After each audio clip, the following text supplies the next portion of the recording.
सावन में ननद के आवाई पिया नैहर हम जाई पिया न पिया। सावन में ननद के आवाई पिया नैहर हम जाई पिया न। ननद आई है दुआर बैठा पापा जी के पास।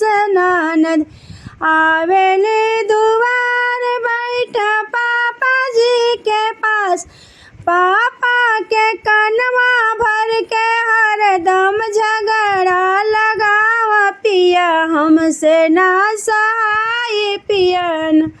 अब सासू के शासन ना सहाय पिया नैहर हम जाए पिया न पिया। सासा ससुरवा के शासन न सहाय पिया नैहर हम जाए पिया न। अब सावन में ननद के आवाई पिया नैहर हम जाए पिया न। अब सावन में ननद के आवाई पिया नैहर हम जाए पिया न। उत घूमेली बाजार कनखी मारली हजार। उत घूमेली बाजार लग सकन की मारली हजार। उनके आदत से गए वो भी आई पिया नैहर हम जाई पिया न। उनके आदत से हम वो भी आई पिया नैहर हम जाई पिया न। अब सावन में ननद के आवाई पिया नैहर हम जाई पिया न।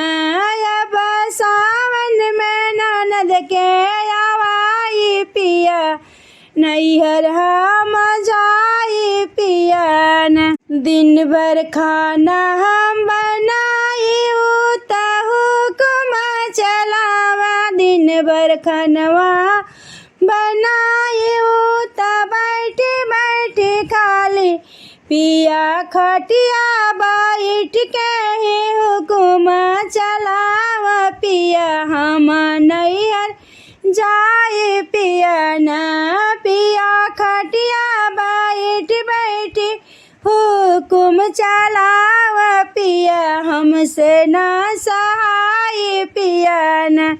अब खटिया बैठ के हुक्म चलावा पिया हमें न सहाय पिया न।